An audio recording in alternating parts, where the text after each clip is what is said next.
Boom! I jumped as another loud crash sounded outside my window. Who would be out in the flower beds at this time of night? Or even worse, what? I fisted my hands together and marched out the door, following the trail Boots had just taken. The Beechwood Manor was a historic mansion turned B&B, then converted to a safe house for displaced supernaturals, like myself. Currently, I was sharing the house with a saucy vampiress named Lacey Vaughn, a shifter named Adam St. James, and a newcomer named Gary, whom I hadn't quite puzzled out yet. Of my 3 housemates, I had a good idea who was most likely the culprit behind the midnight hullabaloo. Adam St. James. Despite his name, there was nothing saintly about the man. He was charming, clever, and absurdly good-looking. The problem was that he knew it. Lost in thought, I didn't see Boots in the dimly lit hallway until I nearly tripped over him. He growled at the impact, but then began to weave around my ankles, rubbing his head against my legs. I conjured a small orb of light to guide us the rest of the way. "Sorry, Bootsy."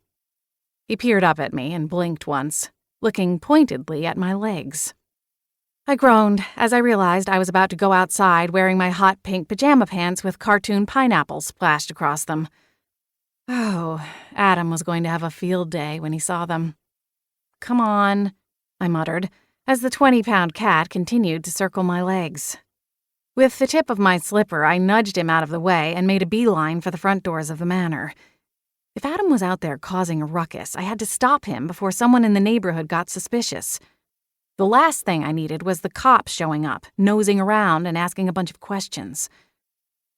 The crisp night air bit into the exposed skin on my arms, raising goosebumps as soon as I stepped onto the wraparound porch. I tugged lightly on the doorknob, and the front door closed behind me without a sound. With Boots still on my heels, I crept quietly around the side of the house to where my windows were located, and stopped a few paces away from the source of the noise. Peering into the night, I realized that I was wrong.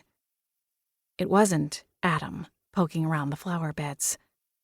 I froze and quickly extinguished the magic orb of light in my hand.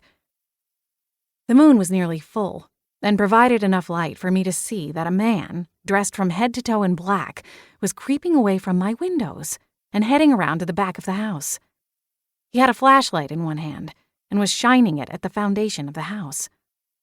My fingers itched, and a warm pulse of magic flowed into the palm of my hand, ready if I needed to fire off a stunning spell. "Stop!" I called out into the night between us. "I have a weapon."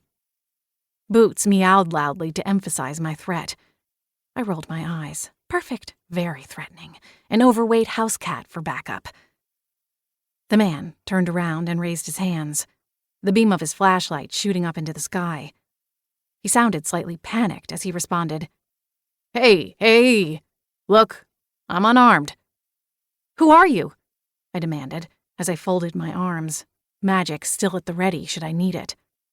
His gaze darted up and down me, and then a sour frown appeared on his lips. "I thought you said you were armed." I shrugged. "Does it matter? Who are you, and why are you sneaking around my house?" The man eyed me and Boots with a smirk. "I just think one should always be honest." I snorted. Was this guy for real? I cocked my hip and glared at him. "Says the creep sneaking around my backyard at midnight." The man surprised me by chuckling softly. With his hands still in the air, he replied, "All right, fair point. I'm gonna drop my hands now. Promise you won't sick your tabby on me?" I glanced down at Boots. "What do you think?" He mewed and rolled over in the soft dirt. "Happy?" I asked, cutting my glance back to the intruder. "I'm pretty sure he's not going to attack." He must have been appeased because he pocketed his hands and took a few steps closer to us. The pulse of magic in my hand warmed. With a single flick of my fingers, I could stop him in his tracks. "Not yet, Holly." When he was within a few feet of me, I held out my other hand. "That's close enough," I warned him. "Now tell me who you are, or I'm going to go..."